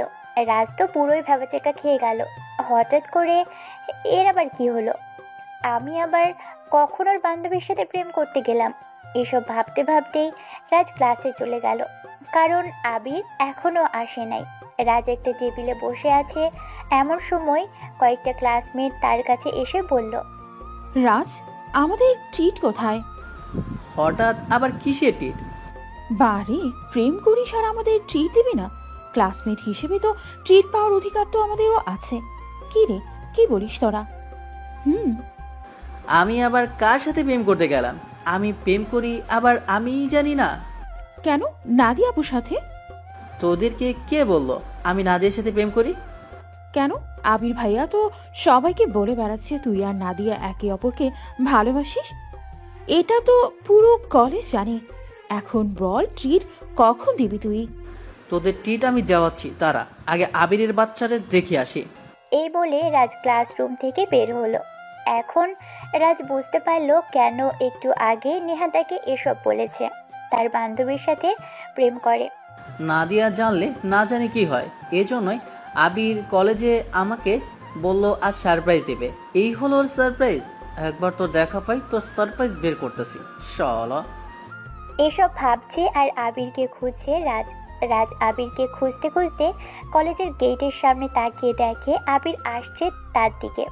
এদিকে আবির তার সামনে রাজকে দেখে দিল এক ভৌদৌড়। রাজ তার পিছু পিছু দৌড়তে লাগলো। রাজ অনেক রেগে আছে। তা দেখে আবির দৌড়তে দৌড়তে বলল, প্লিজ মামা, আমাকে মাফ করে দে। তুই একবার দাঁড়া, তোর মাপ আমি বের করতেছি। মামা, আমি ইচ্ছে করে এসব করি নাই। তুই শুধু একবার দাঁড়া, তোরে আমি দেখতেছি। আবির দৌড়াচ্ছে আর তার পিছনে রাজ। আবির দৌড়তে দৌড়তে একটা মেয়ের সাথে ধাক্কা খেয়ে নিচে পড়ে গেল। উঠে দৌড়তে যাবে এমন সময় রাজ এসে তার শার্টের কলার ধরে ফেলল। রাজ আবিরকে দাঁড় করাতেই আবির যে মেয়েটির সাথে ধাক্কা খেয়ে নিচে পড়ে গেল, সেই মেয়েটি আবিরকে থাপ্পড় দিতে এলেই রাজ তার হাত ধরে নিল আর বলতে লাগলো, আপু, আপনার কষ্ট করতে হবে না, আপনি যান, ওর সাথে আমার অনেক হিসাব বাকি। এটা বলতেই মেয়েটা চলে গেল আর রাজ আবিরের দিকে তাকিয়ে অনেক রেগে তাকালো। আবির ভয়ে ঢোকিলে রাজকে উদ্দেশ্য করে বলল, প্লিজ মামা, বিশ্বাস কর, আমি এসব করি নাই। বিশ্বাস? তাও আবার তোর মতো হরামিকে? তুই কাল ফাও টেক নিলি আর আজকে এসব? দাঁড়া, তোকে দেখাচ্ছি মজা। এই বলে রাজ আবিরকে মারতে লাগলো। কয়েক মিনিট মারতেই আবির রাজকে উদ্দেশ্য করে বলল, মামা আর মারিস না, আমি ইচ্ছে করে এসব করি নাই। আমাকে তো নাদিয়া এসব করতে বলেছে। হোয়াট? মামা, নাদিয়া এসব করতে বলেছে। একটু আগে নাদিয়া আমার কাছে এসেছিল আর বলেছিল আমি নাকি তারে গুন্ডি বলছি, আর তুই গুন্ডি বলছিস। ওকে এই মিথ্যা কথাটা বলেছে, সেই জন্যই মারতে এসেছিল। আমি তো ভয়ে ভয়ে বলে দিয়েছি যে তুই ওকে ভালোবাসিস, তাই তোকে মার খাওয়ানোর জন্য মিথ্যা কথা বলেছিলাম যে তুই ওকে গুন্ডি বলেছিস। তখন নাদিয়া আমাকে বলল, রাজ কি সত্যি আমাকে ভালোবাসে নাকি তুই বানিয়ে বলছিস? আমি তখন বললাম তুই সত্যি ওকে ভালোবাসিস, আর তার জন্য তুই আমার ট্রিট পর্যন্ত দিয়েছিস। মাথা পুরো হ্যাং মারতেছে আমার, সবই বুঝলাম, কিন্তু তুই পুরো কলেজে কেন বলে বেরিয়েছিস যে নাদিয়া আর আমি একে অপরকে ভালোবাসি? আগে তো পুরো কথাটা শেষ করতে দিবি। বল। তুই যে নাদিয়াকে সত্যি ভালোবাসিস, এটা শুনে নাদিয়া আমাকে বলেছে তুই আর নাদিয়া একে অপরকে ভালোবাসিস। এটা পুরো কলেজ বলে বেড়াতে, আর না হলে নাকি আমার অবস্থা খারাপ করে দিবে, এই বলে আমাকে থ্রেট দিয়েছে। তোকে তো পরে দেখতেছি, আগে ওই নাদিয়াকে দেখে আসি। এই বলে রাজ আবিরের কাছ থেকে চলে এলো আর নাদিয়াকে খুঁজতে লাগলো। খুঁজতে খুঁজতে দ্বিতীয় তলায় গিয়ে দেখলো নেহা আর নাদিয়া গল্প করছে। রাজ সেখানে গিয়ে বলল, নেহা, তুই যা তো এখান থেকে, ওনার সাথে আমার কথা আছে। আমি যেতে পারবো না, তুই কি বলবি এখানে বল। আমার রাগ উঠতেছে কিন্তু নেহা, তুই যা এখান থেকে। না, আমি যাবো না, তুই কি বলবি আমার সামনে বল। তুই যাবি এখান থেকে। রাজের ধমক খেয়ে নেহা সেখান থেকে চলে গেল। রাজ অনেক রেগে আছে, সেটা নাদিয়াও ভালোভাবে বুঝতে পারছে। তখন রাজ নাদিয়াকে উদ্দেশ্য করে বলল, কি হচ্ছে এসব? কই কি হচ্ছে? আমি তো কিছুই দেখতে পাচ্ছি না। একদম ফাজলামি করবেন না আমার সাথে। আপনি আবেগকে কি বলতে বলেছেন সবাইকে? কি বলতে বলছি? আমি আর আপনি একে অপরকে ভালোবাসি, এটা কেন বলতে বলেছেন সবাইকে? যা সত্যি তাই তো বলছি। আমি আপনাকে কখন ভালোবাসলাম? আমি তো বলেছি তুই আমাকে ভালোবাসিস, আর আমিও তো তোকে ভালোবাসি। তার মানে কি হলো? আমরা একে অপরকে ভালোবাসি। আবির মিথ্যা বলেছে, আমি আপনাকে ভালোবাসি না, আর এটা নিয়ে বাড়াবাড়ি যেন না হয়। বাড়াবাড়ি কি দেখছিস? বিয়ে পর্যন্ত হবে। কখনোই সম্ভব না। কেন সম্ভব না? আমি কি দেখতে খারাপ? আমি ভালোবাসার যোগ্য না? নাকি আমি তোর সিনিয়র বলে? জানি না। কি জানি না? তোকে বলতে হবে তুই আমাকে ভালোবাসিস কিনা। সত্যি করে চোখের দিকে তাকিয়ে সত্যি করে বল, ভালোবাসিস নাকি না। এটা বলে নাদিয়া রাজের চোখের দিকে তাকিয়ে রইল। রাজ কিছু বলছে না, কি বা বলবে সেও তো নাদিয়াকে ভালোবাসে। তার মনেও তো নাদিয়ার জন্য জায়গা আছে, যা রাজ কখনো অস্বীকার করতে পারবে না। রাজ চুপ করে আছে, কোনো কথাই বলছে না। নাদিয়া গভীর ভালোবাসা দিয়ে তাকিয়ে আছে রাজের দিকে। রাজ কিছু বলছে না। তখন নাদিয়া বলল, কি রে বল, ভালোবাসিস কিনা? বাসি বাসি, আমিও আপনাকে ভালোবাসি। রাজের মুখে এ কথা শোনা মাত্রই নাদিয়া শক্ত করে রাজকে জড়িয়ে ধরে। সাথে সাথে রাজও নাদিয়াকে ছাড়িয়ে দিয়ে বলল, দেখো নাদিয়া, আমি যেদিন তোমাকে প্রথম ছাদে দেখি সেদিনই তোমার উপরে ক্রাশ মানে ভালো লাগে। তারপর আস্তে আস্তে তোমাকে ভালোবাসতে শুরু করি। কাল রাতে তোমার কথা চিন্তা করে আমি একটু ঠিকভাবে ঘুমাতে পারিনি। আমার ভালো লাগা যে কখন ভালোবাসার রূপ নিয়েছে তা আমি নিজেও জানি না। কখন যে আমার মনের অজান্তে তোমাকে ভালোবেসে ফেলেছি আমি নিজেও জানি না। কেন জানি না তোমার সাথে ঘুরতে ঝগড়া করতে ভালো লাগে।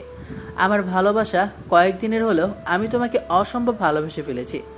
জানি কখনো ভুলতে পারবো না তোমায়। সর্বশেষ একটা কথাই বলতে চাই, আমিও তোমাকে অসম্ভব ভালোবাসি, যা কখনো প্রকাশ করা যাবে না। কিন্তু রাজ আর কিছু বলল না, থেমে গেল। তখন নাদিয়া রাজকে উদ্দেশ্য করে বলল, কিন্তু কি? দেখো নাদিয়া, আমি তোমাকে অসম্ভব ভালোবাসি ঠিকই, কিন্তু এইসব প্রেম ভালোবাসায় আমি বিশ্বাস করি না। এখন বলো, বিয়ে করবে আমায়? দেখ রাজ, আর মাত্র 4 মাস পর আমাদের এক্সাম। এখন যদি বিয়ে করি তাহলে আমাদের লেখাপড়ার অনেক বেশি ক্ষতি হয়ে যাবে, যা কল্পনারও বাইরে। পড়াশোনার সাথে বিয়ের কি সম্পর্ক? অনেকেই তো বিয়ের পর পড়াশোনা করে, সেটা তোমার নিজের ওপর। আর তোমাকে তো আমি সংসারে মনোযোগ দিতে বলছি না। এক্সামের পরে সংসারে মনোযোগ দিবে তুমি। এটা কখনোই সম্ভব না, কারণ পরীক্ষা শেষ হওয়ার আগে আমাকে বাসা থেকে কখনোই বিয়ে দিবে না। আর এভাবে হুট করে বিয়ে করতে চাইলে তো হবে না। তোমার বাসায় আমি রাজি করাবো। দেখ রাজ, আমি আমি তোমাকে বলছি না যে আমি তোমাকে বিয়ে করব না। আমাদের এক্সাম তো শেষ 4 মাস পরেই। এক্সামের পর না হয় আমরা বিয়ে করে ফেলবো। এই 4 মাস তুমি অপেক্ষা করতে পারবে না? এই 4 মাস আমরা একে অপরের সাথে ভালোবাসা, শ্রদ্ধা, মর্যাদা এবং ভালোভাবে জেনে নিই। তুমি আমার কথাটা বোঝার চেষ্টা করো। আমাকে বুঝতে হবে না, আমি সব বুঝে গেছি। আসলে তুই আমাকে বিশ্বাসই করতে চাইছিস না।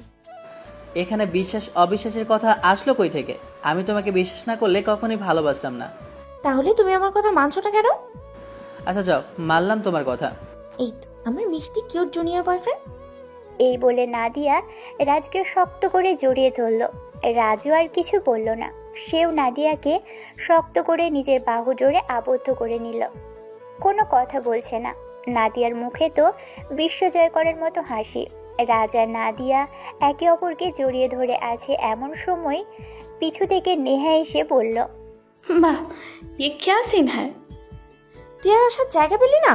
দেখছিস তো কত সুন্দর করে জড়িয়ে ধরেছিলাম। আর জড়িয়ে ধরতে হবে না, বিয়ের পর ধরলেই হবে।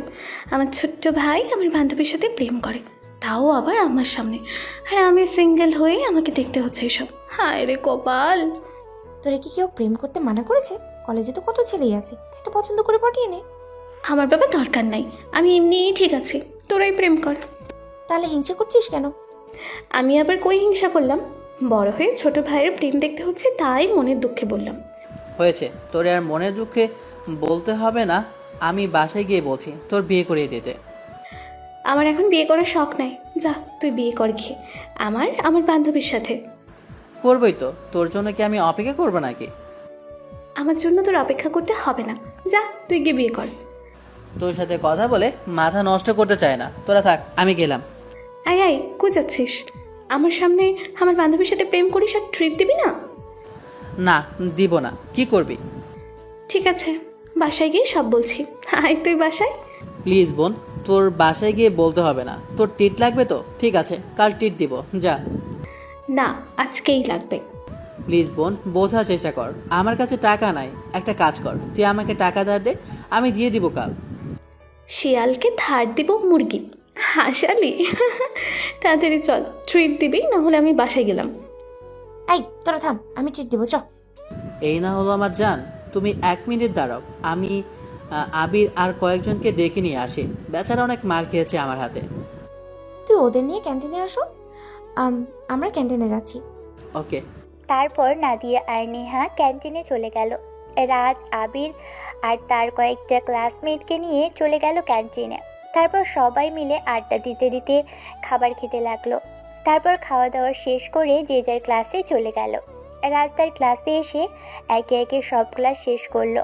তারপর ক্লাস থেকে বেরিয়ে গেটের কাছে দাঁড়িয়ে নাদিয়ার অপেক্ষা করতে লাগলো।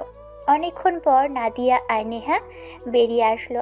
তখন নাদিয়া নেহার উদ্দেশ্যে বলল, নেহা, তুই হেঁটে হেঁটে বাসায় চলে যা, আমি আর আজ কোথাও থেকে ঘুরে আসি। যা যা, তোদেরই দিন। হায় আল্লাহ, আমি এসব দেখার আগে তুমি উপরে তুলে নিলে না কেন? তুই রাস্তার মধ্যে দাঁড়া, আমি গাড়ি নিয়ে তোরে উপরে পাঠিয়ে দিচ্ছি। আমার এত তাড়াতাড়ি উপরে যাওয়ার ইচ্ছে নেই। এখনো বেঁচে আছি কার সাথে বিয়ে হবে দেখার জন্য, আর জামাই পিটানোর জন্য। হয়েছে, এখন যা এখান থেকে, আমরা ঘুরে আসি। আমার বান্ধবীকে পেয়ে আমাকে তাড়িয়ে দিচ্ছিস? যা ভাবছিস সেটাই, চল যা এখান থেকে। যাচ্ছি যাচ্ছি, তোদের প্রেম দেখার ইচ্ছে নেই আমার। আর একটা কথা আসার সময় আমার জন্য ফুচকা নিয়ে আসবি, না হলে তো বুঝতেই পারছিস। ওকে, আনবো, যা এখন। তারপর নেহা চলে গেল সেখান থেকে। রাজ আর নাদিয়া ঘুরতে বের হলো। বেশ কিছুক্ষণ ঘোরাঘুরি করে একটা পার্কে চলে গেল তারা। নাদিয়া গিয়ে ঘাসের উপর বসলো আর রাজ নাদিয়ার কোলে মাথা দিয়ে শুয়ে পড়ল। নাদিয়া রাজের চুল বিলি কেটে দিতে লাগলো আর রাজ চোখ বন্ধ করে উপভোগ করছে। এমন সময় নাদিয়া হঠাৎ করে বলল, আজ থেকে তোর সিগারেট খাওয়া বন্ধ। তুমি কিভাবে জানলে আমি সিগারেট খাই?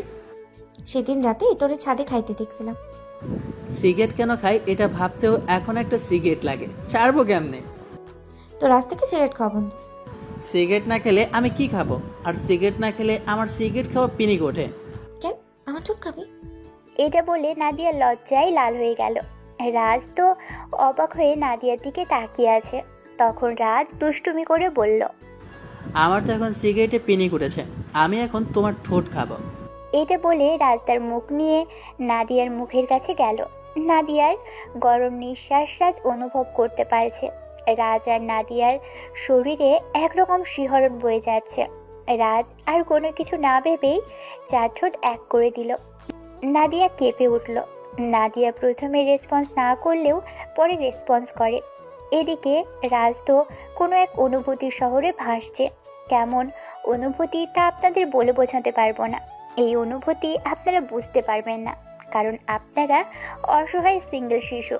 আপনাদের মতো সিঙ্গেল শিশুদের আর কিছু বলে কষ্ট দিতে চায় না। প্রায় 5 মিনিট লিপ কিস করার পর রাজ নাদিয়াকে ছেড়ে দিল। দুইজনে হাঁপাতে লাগলো। নাদিয়া তো লজ্জায় কিছু বলছে না। তা দেখে রাজ বলল, আরেকটা দিই? এই না না, বিয়ের পর। তাহলে চলো বিয়ে করি। আর 4টা মাস অপেক্ষা কর, তারপর যত ইচ্ছে আদর করিস। না আর বলবো না। 4 মাস মানে 120 দিন অপেক্ষা করতে হবে? ওরে আমার জুনিয়র লুচ্চা বয়ফ্রেন্ড রে, তার আর তোর সইছে না? না আমি লুচ্চা না। আমার মামাতো বোন, চাচাতো বোন, খালাতো বোন থাকা সত্ত্বেও আমি কারোর সাথে কথা পর্যন্ত বলি না। আশা করি দ্বিতীয়বার আমার লয়ালিটি নিয়ে প্রশ্ন তুলবে না। ওরে আমার কিউট জুনিয়র জামাই, আমার প্রতি লয়্যালটি রে। বর আর হইলাম কই, আজ হবে হবে, কিছুদিন অপেক্ষা করো, দেখবে বর থেকে বাবুর আব্বু হয়ে গেছো। আচ্ছা নাদিয়া, তুমি আমাকে কোনোদিন ছেড়ে যাবে না তো? তুমি ছেড়ে গেলে আমি নিজেকে সামলাইতে পারবো না। তোমাকে নিয়ে আমার ভয় হয়। তুমি আমাকে চোখ বন্ধ করে বিশ্বাস করতে পারো, আমি তোমায় ঠকাবো না কখনো। আর আমাকে নিয়ে তোমার ভয় করতেও হবে না। আমি আমার দিকে খেয়াল রেখো, আমি তোমার ভালোবাসে যাব। তোমায় আমি অনেক ভালোবাসি আর অনেক বিশ্বাস করি। আচ্ছা চলো, অনেক সময় হয়ে গেল, এখন উঠে যাও। চলো। চল। তারপর নাদিয়া আর রাজ ফুচকা খেতে গেল। একে অপরকে ফুচকা খাইয়ে দেওয়ার মাধ্যমে ফুচকা খাওয়া শেষ করলো। তারপর নেহার জন্য ফুচকা নিয়ে ওরা বাসায় আসতে লাগলো। রাজ বাইক চালাচ্ছে আর পিছনে থেকে নাদিয়া জড়িয়ে ধরে রেখেছে। কাল ছিল এক ভিন্ন সম্পর্ক আর আজ এক ভিন্ন সম্পর্ক। দুজনের মাঝখানে নাদিয়া পিছন দিক থেকে রাজকে জড়িয়ে ধরায় রাজের এক অদ্ভুত ফিলিংস হচ্ছে, যা আপনাদের মতো সিঙ্গেল পোলাপান বুঝবে না। তারপর রাজ আর নাদিয়া বাসায় চলে আসলো। নাদিয়া তার বাসায় যাওয়ার আগে একটা ফ্লাইং কিস ছুড়ে দিল।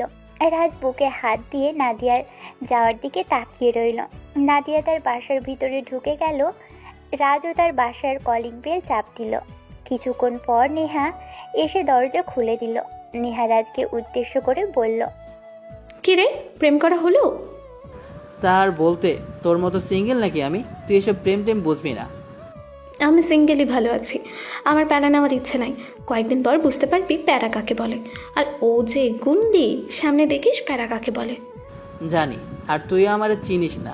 ওর গুন্ডি স্বভাব ভালো করে দিব কয়েকদিনেই। যাই হোক, ওরে কখনো কষ্ট দিস না।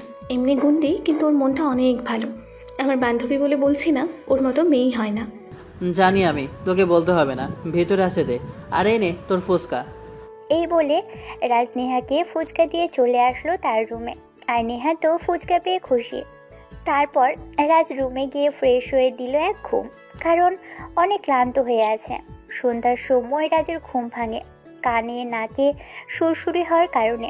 রাজ ঘুম ঘুম চোখে তাকিয়ে দেখে নাদিয়া তার চুল দিয়ে রাজের নাকে কানে সুরসুরি দিচ্ছে। রাজ এটা দেখে নাদিয়াকে বুকের সাথে চেপে ধরল। নাদিয়া চমকে যায়, পরক্ষণে নিজেকে সামলিয়ে নিয়ে রাজের থেকে ছাড়িয়ে নেয়। তখন রাজ বলল, কখন এলে? এই তো এক্ষুনি এসে দেখলাম তুমি ঘুমাচ্ছ, তাই দুষ্টুমি করতেছিলাম। ও আচ্ছা, তুমি থাকো, আমি ফ্রেশ হয়ে নিই। তারপর রাজ ফ্রেশ হতে ওয়াশরুমে চলে গেল। নাদিয়া রাজের ঘরটা ভালোভাবে দেখতে লাগলো। কিছু কিছু জিনিস অগোছালো ছিল, তা গুছিয়ে দিচ্ছে। গুছিয়ে বিছানায় গিয়ে বসে ফোন চালাতে লাগলো। প্রায় 5 মিনিট পর রাজ ওয়াশরুম থেকে বের হয়ে দেখে নাদিয়া পুরো ঘরের লুক চেঞ্জ করে ফেলেছে। রাজ আর কিছু বলল না। তখন নাদিয়া বলল, এই ছাদে চল, নিহা সেখানে আমার জন্য অপেক্ষা করছে, সবাই মিলে আড্ডা দেওয়া যাবে। চলো। তারপর রাজ আর নাদিয়া ছাদে চলে আসলো। এসে দেখে নেহা ফোন চালাচ্ছে। তারপর রাজ নাদিয়ার কোলে মাথা দিয়ে দোলনায় শুয়ে পড়ল। নেহা কিছু বলছে না, এদের কাহিনী দেখছে আর আফসোস করছে। এভাবেই তিনজনে আড্ডা দিতে লাগলো। কিছুক্ষণ আড্ডা দেওয়ার পর সবাই নিচে নামলো। তারপর সবাই মিলে রাতে ডিনার করে নিল। নাদিয়া চলে গেল তার বাসায়, আর রাজ চলে এলো তার রুমে। রাজ বসে বসে গেম খেলতে লাগলো। কিছুক্ষণ গেম খেলে ঘুমানোর প্রস্তুতি নেবে এমন সময় ফোনটা বেজে ওঠে। তাকিয়ে দেখে অপরিচিত নাম্বার, তাই রিসিভ করলো না। এভাবেই 2-3 বার ফোন দিতে লাগলো, আর রাজ ফোন কেটে দিতে লাগলো, কেননা রাজ কোনো অপরিচিত নাম্বার রিসিভ করে না। 2-3 বার কল কেটে দিতেই টুং করে একটা মেসেজ এলো। রাজ তাকিয়ে দেখে মেসেজটায় লেখা,